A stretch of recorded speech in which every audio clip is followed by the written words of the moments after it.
घरात पाणी शिरलं. 15 दिवस झाले आम्ही मंगल कार्यालयात राहतो. आम्हाला कुठतरी गावठून जागा द्या ना आम्हाला दुसरीकडे. आम्ही कर पडायचं बाहेर. 15 दिवस झाले आम्ही आजारी पडलो सगळे. खायला काय नाही. धान्य धुन्य भिजून गेलं सगळं. वाहून गेलं सगळं. संसार सगळ्या पाण्यात गेलं वाहून. कर पडायचं. पाय पाय जायचं. पाय पाय यायचं आम्ही. आता रुद्र अवतार कांबळेने दिलेला आहे. सर्वात महत्वाचं म्हणजे इकडे जी लोकवस्ती आहे, भिल समाजाची वस्ती आहे, इकडे जय भीम समाजाची वस्ती आहे. तुम्ही इकडे पाहू शकता आज पण पाण्याखाली आहे. तरी अद्याप शासनाची जशी आहे तशी अद्याप कुठलीही मदत पोहोचलेली नाही आतापर्यंत. आताही पाहू शकता. आताही तुम्ही पहा हे घर आतापर्यंत पाण्याखाली येतं. आता हे लोक समजा सकाळी आलेत, समजा 1-2 किलोमीटर मंगल कार्य आहे, रात्री जातात झोपण्यासाठी, लेकरं बाळं घेऊन जातात, परत सकाळी येतात, पायी जाणे पायी येणे. असे रोज किती दिवस चालायचं? आज 15 दिवस झाले. परत हा दुसऱ्यांदा महापूर आहे. असे जर ह्या लोकांची आपल्याला विनंती आहे की बाबा आम्हाला कुठे आम्हाला घराची एक समजा शासनाने मदत करावी. की हे किती दिवस आता पाण्याखाली राहणार येतं. यांची तर 15 दिवस झालंय. आज जनजीवत विस्कळ झाले. यांच्या चुली पेटल्या नाहीत अजून. रोज कुठं खाणार आहे लोक?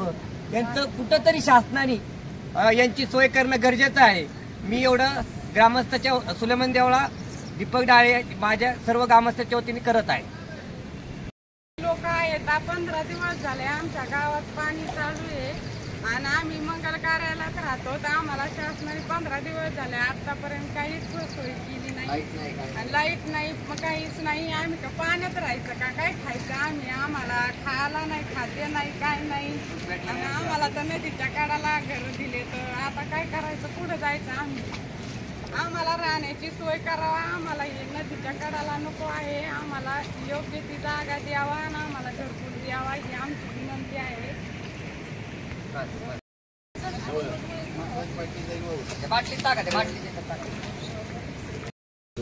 दलितांच्या घरात पाणी घुसलंय. आपण प्रशासकीय कोणतीही मदत किंवा कोणीही भेट द्यायला नाही सर. लोकप्रतिनिधी नाही. तर आताची कंडिशन अशी झाली होती की एक आदिवासी बाई इतक्या तिच्या घरात पाणी घुसल्यामुळे तिने इतकं तांडव केला होता की ती पुराच्या पाण्यात उड्या घालत होती. आता मी गरम असताना त्या बरंच ओढून काढतोय. तुम्हाला त्याचा व्हिडिओ टाकू मॅडम. कमीत कमी सांत्वन भेटी आता कोणताही लोकप्रतिनिधी किंवा प्रशासकीय अधिकारी म्हणून यावा, त्यांना थोडंसं भेट द्यावा. एवढी ते माझी समस्या म्हणून तुम्हाला विनंती आहे मॅडम. हात जोडून विनंती. मी मान्य करतो मी 25 वर्ष समाजसेवाच करतो मतदारसंघात. पण माझी एक विनंती कमीत कमी मन धैर्य करायचं या मॅडम. एखाद्या मनोरुग्ण पद्धतीने किंवा आक्रमक दुःखाचं न सहन झाल्यामुळे पाण्यात घुसल्याच्या पुढे इतकं पाणी आहे मॅडम. आता सुद्धा पाणी आहे. मनाची वाटत नाही का? ह्या माता भगिनी आज 15 दिवसापासून पाण्यात येतात. आज तुम्ही माझ्या पाहता का? आम्हाला दिखावा नकोय. आमच्या घरापर्यंत 18 दिवसात कोणी येत नाहीये. म्हणजे आम्ही आदिवासी येतं म्हणजे आम्हाला जगण्याचा अधिकार नाही का? बाबासाहेब म्हणे आम्हाला अधिकार दिला नाही का लोकशाहीत? मग आमच्या अधिकाराचं हनन काय होत आहे? आमच्या हक्काचं आम्हाला का भेटत नाही? उपासतापाची लोक झोपतात, घरात पाणी घुसतंय, माता भगिनीच्या डोळ्यात आसू येतं आणि आमच्या आसू पुसा तुमची भावनिक साथ द्या सुद्धा तुम्ही देत नाही. तर हे तुमचं दुर्दैव आहे. हा तुमचा आम्ही निषेध करतो आणि आम्हाला तातडीची मदतीची मागणी करतो. आम्हाला पक्के घरं पाहिजेत आणि ते बी सार्वजनिक ठिकाणी सर्व समूह एकत्रित अपेक्षित येतं. ही प्रथम आमची मुख्य मागणी आहे आणि ती भेटली पाहिजे असं आमचं